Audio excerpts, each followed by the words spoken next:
Hello everyone. So now we will start with marginal costing. Marginal costing is perhaps one of the most important topics under the portion of management accounting because managers frequently rely on marginal costing techniques to formulate different decisions, and for your exam purposes as well you need to understand how marginal costing operates and how marginal costing can be applied to different decision makings. Now, marginal costing is essentially a decision making technique that is used by management. What it looks at is the marginal cost and the marginal revenue that is incurred while selling an output. So this is an economic based concept which looks at when selling one extra unit, what is the marginal cost or the extra cost incurred, and what's the marginal revenue that you incur. So marginal costing, you can think of it, it's a short-term decision making. Now what marginal costing does is that it divides cost or it classifies cost into two categories, variable cost and fixed cost. Now these names are quite frequently used and you should have an idea briefly about it, but we can again discuss this. Variable costs are those costs that will change with the level of output. So we classify variable cost as a cost that will change when you produce one extra unit. For example, raw material. So if I produce one extra unit, I will have to buy additional material in order to manufacture the good. Direct labor. What do I mean by direct labor? If I produce one extra unit, my workers who are working to manufacture this good will have to work on this additional unit and I will have to pay them for this additional work. As a result, this also becomes a variable cost. On the other hand, we have a fixed cost. Fixed costs are those costs that will not change with the level of output. They are not linked to the level of output. Rather, they would be incurred as a lump sum amount or you would have to pay regardless of the production process. For example, rent. So when you hire a factory on rent, your landlord of that factory would not be concerned with your level of output. If you're producing 100 units, 150 units, what the landlord would want is the amount of rent to be received. So rent becomes a fixed cost. It's not linked to the level of output. Salaries. So when you hire skilled workers like a supervisor or a manager, they would be paid a fixed salary and their salary would not be linked to the level of output. Obviously, there would be cost in between variable and fixed, which we will discuss, but on one spectrum we have variable cost and on the other spectrum we have fixed cost, which will not change with the level of output. All right, now what's the basic concept of marginal costing? Marginal costing says that since we're looking at short-term decision making, the relevant cost would be variable cost in the short run and fixed cost can be taken as irrelevant cost. What do I mean? So while making decisions, what managers should be concerned with is your variable cost, not fixed cost, because fixed cost cannot be changed in the short run. It can only be altered in the long run. As a result, marginal costing emphasizes that in the short run, the important cost is your variable cost. So now this classification allows us to make some decisions that can be taken in the short run. For example, you can use marginal costing to calculate the break-even point. Remember, break-even is an important concept under this. Break-even is the point where the firm expects that revenue would be equal to cost. So you wouldn't be making profit, but anything above that would be your profit region. Make or buy decisions, whether to manufacture the good internally or whether to buy it from outside. These decisions again are short-run decisions.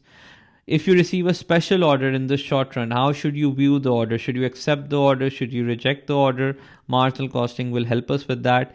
Limiting factor. I think an important concept in this topic. Limiting factor is that in the real world, firms face this situation where certain resources can be under constraint. For example, material might not be available, machine might not be available, labor might not be available for the required hours. And as a result, the firm has to operate with these limiting factors. Penetrating or destroying pricing strategies, choosing between competitive alternative actions. So anything that you expect to do in the short run, marginal costing can be very useful because in the short run, fixed costs can be deemed irrelevant and you can look at variable cost and you can make your decisions accordingly. Now, I would also like to reflect these costs graphically so that we can understand these costs better. So if I start with variable cost, right? So if you have variable cost against output, you can think of variable cost to start from the origin. And the reason is simple. At zero level of output, there will be no variable cost. So if you produce no units, you will have no variable cost. You would not have to buy raw material. You would not be required to pay for the labor hours because that labor is on hourly basis. It's unskilled labor. So at zero level of output, your variable cost will also be zero. Now, as your output increases, your variable cost will also increase linearly, right? So that's your variable cost at 1 unit, at 2 units, 3 units, respectively, your variable cost will increase. Quick pause. If you're finding value in this explanation, there's so much more to discover. At Alt Academy, we break down every A-level concept with the same level of clarity. Now, let's continue. So variable cost will linearly increase with output and it will be zero if you're not producing anything. On the other hand, how would fixed cost look like? Fixed cost would be a horizontal line. The reason is obvious. Whether you produce 0 units, whether you produce 1 unit, 2 unit, your fixed cost will stay constant. It will not change with the level of output. So for example, if the rent of a factory is $10,000, your fixed cost will be horizontal at $10,000. At 0, 1, 2, your fixed cost will stay the same. It will not change with the level of output. That's how fixed cost will look like as opposed to your variable cost. But there can be an exception to this fixed cost as well. So I would want you guys to first think of when a firm is taking the factory rent to be their fixed cost. Now let's say there's a factory and the rent of that factory is $10,000, but that factory would also have a capacity. What do I mean by capacity? The firm can, let's say, produce 5,000 units in it. Now, if the firm wants to produce more than 5,000 units, it would have to probably hire another factory on rent. So the fixed cost would increase. So to combine this concept, we can have something called a stepped fixed cost. Now, what does this graph look like? It might look complicated, but it's quite simple. So you guys can think of it like this. The firm first hires one factory on rent. This factory's rent is $10,000, and at this $10,000, this factory has a capacity to produce 5,000 units. Now, if your output level is below 5,000 units, your fixed cost will be horizontal. It will stay constant like this, like the previous graph. But now what happens next? If the firm plans to produce more than 5,000 units, let's say the firm wants to expand. So if the firm wants to expand, it would have to hire another factory on rent.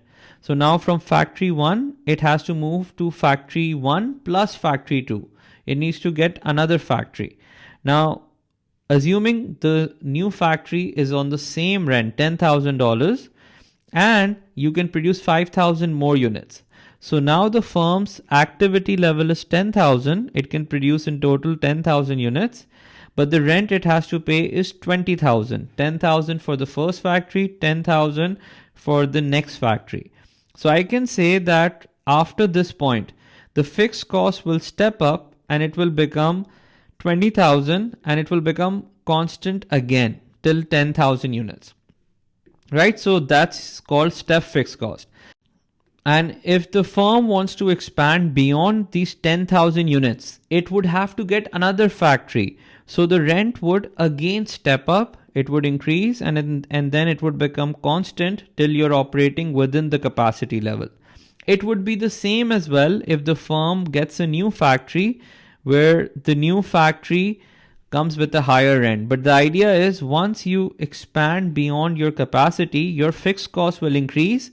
It will become horizontal again till you're within that capacity level. And once you start expanding beyond that, it will step up again. This concept is called a step fixed cost. Your fixed cost is horizontal till you're operating within a capacity level, but after that, your fixed cost will increase. Also note that step fixed cost cannot be only for rent. It can be for other cost as well. For example, supervisors. So if you have a certain amount of supervisors and beyond a capacity level, you would have to employ another supervisor, your fixed cost would also step up accordingly. All right. So if you guys come across any fixed cost which looks like this, remember that's a step fixed cost which would have to be taken into account according to the capacity level. All right. Now, another cost that I would like to discuss is called a semi-variable cost. Semi-variable costs are those costs that will have both a fixed cost and a variable cost component.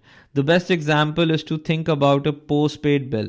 All right, so when you get a postpaid bill, you guys will see in your postpaid bill there will be a component for line rent, and there will also be a per unit call rate as well. So just giving an example, let's say you get a postpaid service that has a line rent of 500 rupees per month and has a variable call rate of 0.2 per minute. Now, what does this bill mean? This bill means that every month you will be charged a line rent regardless of your consumption. So I can say this line rent will actually become my fixed cost, right? So whether I use my phone or not, so if 1 month, let's say I'm out on a vacation, I do not use my cell phone, but I will still be charged for this line rent. That becomes your fixed cost. And this call rate, this 0.2 per minute, that becomes an example of a variable cost, right? So why does that become a variable cost? Because the more calls that you make, you will be charged accordingly. So if you do not use your phone, you will not charge me for this component.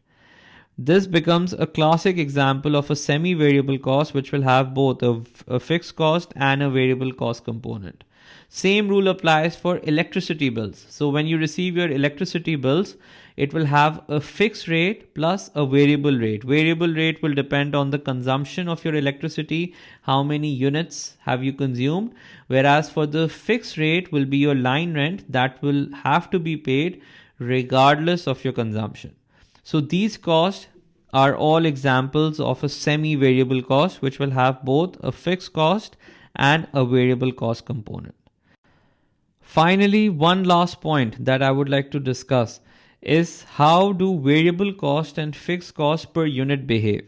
So what you guys will see is when we're looking at variable cost per unit, our assumption under marginal costing is that variable cost per unit will stay constant throughout. For example, if I make 1 unit, I will get raw material at $8. If I make the next unit, I will still get raw material at $8. All right, so we're ignoring at the moment any adjustment for inflation, discounts over here. So variable cost per unit would actually become horizontal. If you see, this looks like a fixed cost, but this is not a graph for fixed cost, it's variable cost per unit.